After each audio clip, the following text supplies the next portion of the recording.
ውድ ቻናላችን ቤተሰቦች እንኳን ወደ ቻናላችን በደህና መጣችሁ። አመሻሽ 12 ሰዓት ላይ በጀመረው የእንግሊዝ ፕሪሚየር ሊግ 18ኛ ሳምንት ጨዋታ ሊቨርፑል ወልቭስን 2-1 በሆነ ውጤት ማሸነፍ ችሏል። የዚህንም ጨዋታ ማች ሪያክሽን ይዤላችሁ መጥቻለሁ። እስከ መጨረሻው ደቂቃ ድረስ አብራችሁን ቆይታችሁ ፕሮግራሙን እንድትከታተሉትም በአክብሮት እጋብዛለሁ። እናንተም በዚህ ጨዋታ ዙሪያ ያያችሁትን የተሰማችሁን ስሜት እንዳለ ኮሜንት ሴክሽን ላይ በመጻፍ እንድታሳውቁኝ፣ ሰብስክራይብ፣ ላይክ፣ ሼር እያደረጋችሁም የቻናሉ ቤተሰብ እንድትሆኑ በአክብሮት እጠይቃለሁ። አሁን በቀጥታ ወደ ማች ሪያክሽኑ የምንገባ ይሆናል። ሊቨርፑል በ18ኛ ሳምንት የእንግሊዝ ፕሪሚየር ሊግ ጨዋታ ወልቭስን 2-1 በሆነ ውጤት ማሸነፍ ችሏል። የሊቨርፑልን የማሸነፊያ ግቦች ራያን ግራቨንበርክ 41ኛው ደቂቃ ላይ እንደዚሁም ፍሎሪያን ቪርትዝ 42ኛው ደቂቃ ላይ ማስቆጠር ሲችሉ የወልቭስን ብቸኛ ግብ 52ኛው ደቂቃ ላይ ቤኑ ከመረብ ማሳረፍ ችሏል። እንደ አጠቃላይ ጨዋታውን ስንመለከተው ሁለት አይነት አጋማሽን ነው መመልከት ይቻላል።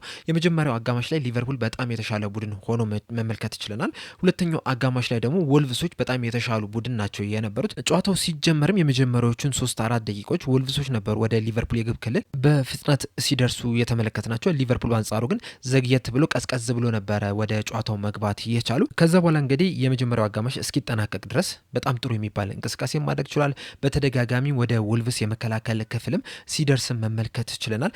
በተለይ ደግሞ ፍሎሪያን ቪርትዝ ጨዋታው ላይ በጣም ምርጥ የሚባል ብቃቱን ማሳየት ችሏል። ከተጫዋቾች ጋር የነበረው ሊንክ፣ ኳሱን የሚቆጣጠርበት መንገድ፣ እንደዚሁም ደግሞ ተጫዋቾችን የሚያይበት መንገድ ራሱ በጣም የሚያስደንቅ ነው የነበረውና በጣም ምርጥ ችሎታቸውን ማሳየት ችሏል። ሊቨርፑልም እንደ ቡድን በጣም ጥሩ የሚባል እንቅስቃሴን ማድረግ ችሏል። በእርግጥ እንደዛም ቢሆንም ያን ያህል የሚያረካ አልነበረም።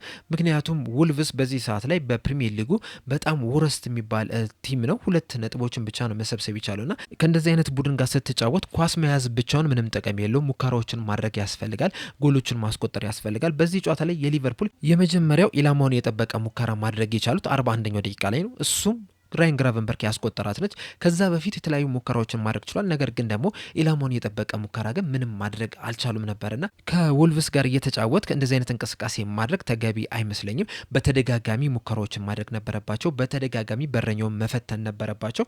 ነገር ግን ያንን ነገር ማድረግ አልቻሉም። እንደዛም ሆኖ ግን 41ኛው ደቂቃ ላይ ራያን ግራቨንበርክ ማስቆጠር ቻለ። ከዛም ከትንሽ ሰከንዶች በኋላ ነው ፍሎሪያን ቪርትዝም የመጀመሪያ የሊቨርፑል ጎሉን ማስቆጠር የቻለው። ለራያን ግራቨንበርክ ላስቆጠራት ግብ ፍሪምፖንግ ሲሆን አሲስት ማድረግ የቻለው። ለፍሎሪያን ቪርትዝ ሁለተኛ ግብ ደግሞ አሲስት ማድረግ የቻለው ሂጎ ኢኬቲኬ ነው። በዛ ሰዓት እንግዲህ ድንቅ የሚባል እንቅስቃሴ አድርጎ ነው ለፍሎሪያን ቪርትዝ አሲስት ማድረግ የቻለውና 2 ግቦችን በተከታታይ ማስቆጠር ችሏል።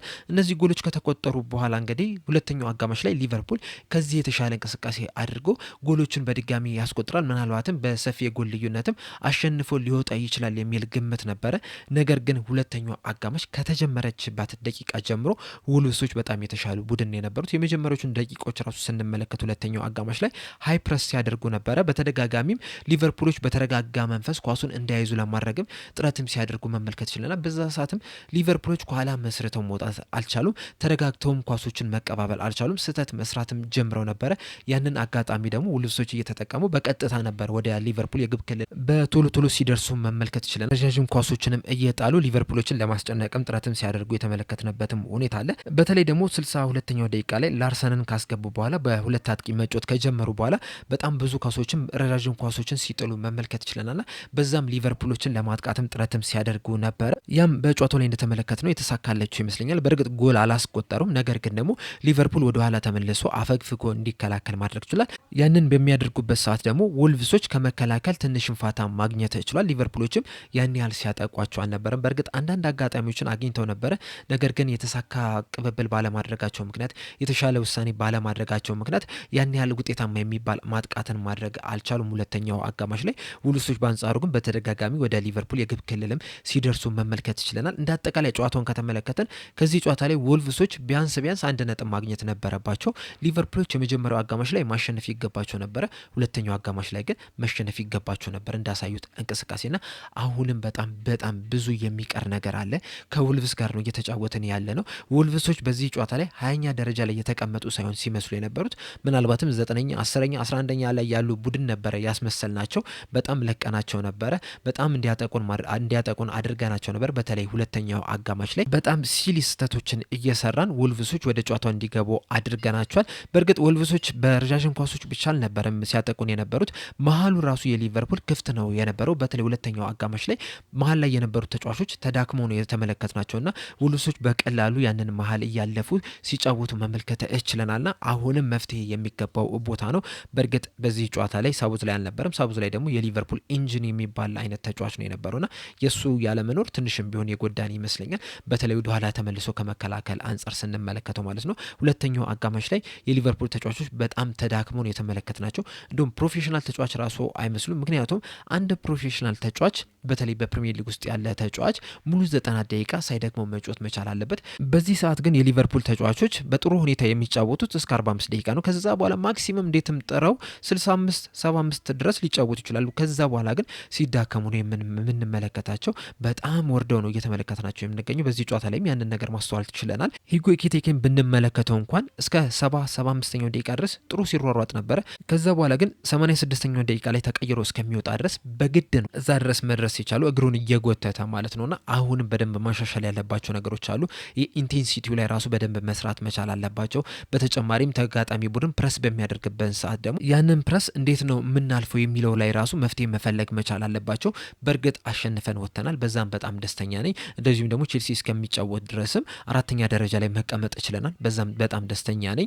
እንደዚሁም ፍሎሪን ቪርትስን ባሳየው እንቅስቃሴ የመጀመሪያው አጋማሽ ላይ ባየነውም ነገር በጣም ደስተኛ ነኝ። ነገር ግን ሁለተኛው አጋማሽ ላይ ደግሞ ሙሉ ለሙሉ የመጀመሪያውን አጋማሽ ያጠፋ እንቅስቃሴ የነበረ ማድረግ የቻሉትና አሁንም በደንብ መሻሻል ያለባቸው ነገሮች አሉ። እያሳየ ነው ያለው እንቅስቃሴ ያን ያህል የሚያስደስት አይደለም።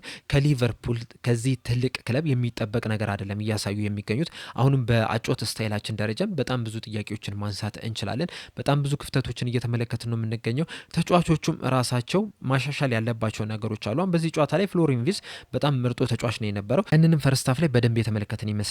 የመጀመሪያው አጋማሽ ላይ ሊቨርፑል ሲያጠቃ የነበረው በፍሎሪን ቪርትስ በኩል ነው የነበሩና ሁሉም ኳሶች ወደ እሱ ነበር ሲሄዱ የነበሩት። እሱም በአግባቡ ሲጠቀምባቸው ነበረ። ሁለተኛው አጋማሽ ላይም የተወሰነ ጥረት ማድረግ ይችላል። በተለይ ድሪብል እያደረገ ተጫዋቾችንም ሲያልፍ መመልከት ይችላል። ቦክስ ውስጥም ራሱ እንዴት አድርጎ ሲያልፋቸው እንደነበር ሁላችንም የተመለከትነው ነገር ነውና በጣም ኳሊቲ ያለው ተጫዋች እንደሆነ በደንብ መመልከት ይችላል። ነገር ግን ደግሞ ከኋላ ላይ መከላከሉ ላይ በጣም ጠንካራ ከሆነ እሱ በነጻነት እንዲያጠቃ ከዛ በኋላ ደግሞ አጠገቡ ያሉት ተጫዋቾችም ምርጥ እንቅስቃሴ የሚያደርጉ ከሆነ ከዚህም የበለጠ ከዚህ ተጫዋች ምናይ ይመስለኛል። ከዛ በተጨማሪም የመጀመሪያው አጋማሽ ላይ ፌዴሪኮ ኬዛ በሊቨርፑል ሁለተኛው የፕሪሚየር ሊግ ጨዋታውን ነው የጀመረውና በዛም እንግዲህ ጥሩ የሚባል እንቅስቃሴን ማድረግ ችሏል። ነገር ግን ደግሞ አንዳንድ አጋጣሚዎች ላይ ስትመለከቱት አሁን ሰፈር ውስጥ ኳስ ስትጫወቱ እንዴት ነው ኳሷ ወዳለችበት ዝም ብለን ነው አይደል የምንሮጠው። በተለይ በፊት ይሄ ፖዚሽን ምናምን መያዝ የለም። ኳሷ ወዳለችበት ሁላችንም እንሮጥ ነበር በልጅነታችን ማለት ነውና ያንን ነገር ነው በዚህ ጨዋታ ላይ በፌዴሪኮ ኬዛ ላይ የተመለከትኩት። የሆነ ሰዓት ላይ ቦታው ላይ ታገኙታላችሁ። አንዳንድ ጊዜ ግን በጣም ስሜታዊ ሆነው ኳሷን ዝም ብሎ ሲከተል መመልከት እችለናልና አሁንም ማስተካከል ያለበት ነገር አለ። በእርግጥ ከስንት ጊዜ በኋላ በቋሚነት የጀመረው ጨዋታ ስለሆነ ራሱን ለማሳየት ካለው ፍላጎት ሊሆን ይችላል ይህንን ነገር እያደረገ ያለው። እንደዛም ቢሆንም ግን መስተካከል ያለበት ነገር አለ። ከዛ በተጨማሪ ግን የፌዴሪኮ ኬዛ ይበልጥ ያስደሰተኝ ምንድነው በተለይ በቅርብ ጊዜያቶች እንግዲህ ይህንን ነገር ከክንፍ ተጫዋቾች አልተመለከትንም። እሱ ምንድነው ወደኋላ እየተመለሰ መከላከሉን በጣም ሲያገዝ ነበረ። እንዲሁም በአንድ አጋጣሚ ሊቨርፑል በሚጠቃበት ሰዓት ወደ ኋላ ተመልሶ ያችን ኳስ ተከላከለ። ከዛ በኋላ ጀረሚ ፍሪምፖንግ በጣም በፍጥነት ለካውንተር አታክ በሚሄድበት ሰዓት ፌዴሪኮ ኬዛ ነው ከኋላ ቀርቶ የተከላካይ መስመሩን ከቨር ሲያደርግ የነበረውና ለተወሰነ ደቂቃዎች ያህል እዛ ቦታ ላይ ቆሞ ጀረሚ ፍሪምፖንግ እስኪመለስ ድረስ ያንን ቦታ ከቨር ሲያደርግ መመልከት ችለናል። እንደዚሁም ደግሞ ከነበረበት ከቀኝ ክንፍ በኩል ወደ ግራ ክንፍም ሄዶ ሲከላከል መመልከት ችለናል። ለዚህም ደግሞ በጣም ከፍተኛ አድናቆት ይገባዋል። በእርግጥ ከዚህ በፊትም የማይሰሰት ተጫዋች እንደሆነ ሁላችንም እናውቃለን። በዚህ ጨዋታ ላይ ደግሞ የበለጠ በደንብ ማሳየት ችሏል። ጀረሚ ፍሪምፖንግም የተወሰነ ጥሩ ነገሮችን ማሳየት ችሏል። በእርግጥ ሁለተኛው አጋማሽ ላይ ያን ያህል ምርጥ የሚባል እንቅስቃሴን አድርጓል ለማለት ያስቸግራል። በተለይ ደግሞ የክንፍ አጥቂ አድርጎት በሚያጫወትበት ሰዓት ያን ያህል ትርጉም ያለው እንቅስቃሴ አላደረግም። በእርግጥ ከጉዳት በቅርብ እንደመመለሱ መጠን ትንሽ ወደ ብቃቱ እስኪመለስ ጊዜ ሊያስፈልገው ይችላል። ነገር ግን በደንብ ማሻሻል መቻል አለበት። እንደ ክንፍ አጥቂ አይደለም ሲጫወት የነበረው። የክንፍ አጥቂ አድርጎ ተቀምጦ ራሱ የክንፍ ተከላካይ ተጫዋች ነበረ የሚመስለው የነበረው በጨዋታዎች ላይና ማስተካከል ያለበት ነገር አለ። መሀሉም የሚጀምረው አጋማሽ ላይ ጠንካራ የሚባል ነበረ። እንደዚሁም ደግሞ ማካሊስተርም ጥሩ ሲንቀሳቀስ ነው የነበረው። ሁለተኛው አጋማሽ ላይ ግን ተዳክሞ መመልከት ችለናል። መከላከሉ ላይ ዛሬ በጣም ጥሩ የሚባል መከላከልን መመልከት ችለናል። ያቺ የተቆጠረችው አገብ ከቆመ ኳስ የተቆጠረች ነች። ያም የሚጠየቁት ረዣዥም ተጫዋቾች እንዳለ እንደ ቡድን ነው የሚጠየቁት። ከዛ ውጭ ግን በግል ብዙ ስህተቶችን አልሰሩም። ጥሩ የሚባል መከላከልንም መመልከት ችለናል እና እንዳጠቃላይ እንግዲህ የመጀመሪያው አጋማሽ ላይ የተሻለ እንቅስቃሴ ማሳየት ችለናል። ሁለተኛው አጋማሽ ላይ ግን በጣም አስከፊ የሚባል እንቅስቃሴ ነው ማድረግ የቻልነውና አሁንም ብዙ መሻሻል ያለባቸው ነገሮች አሉ። ይህንን ድል በማሳካታችን ያን ያህል የሚያኮራራን አይደለም። ብዙ ጥያቄዎችን እንደውም እንድናነሳ የሚያደርገን ድል ነው ብዬ ነው የማስበው። እናንተስ በዚህ ጨዋታ ላይ ምን ተመለከታችሁ? ምንድነው ሀሳባችሁ? ኮሜንት ሴክሽን ላይ በመጻፍ አሳውቁኝ። እንደዚሁም ፍሎሪያን ቪርትዝ የመጀመሪያ ጎሉ ለሊቨርፑል ማስቆጠር ችሏል። በዚህ ዙሪያም ያላችሁን ሀሳብ እንዳለ ኮሜንት ሴክሽን ላይ በመጻፍ አሳውቁኝ። ለሆነ እኔ እዚህ ላይ ያበቃው። በቀጣይ በሌላ እስከምንገናኝ ድረስ ሰብስክራይብ፣ ላይክ፣ ሼር ማድረግ እንዳትረሱ። ቸር ያቆየን።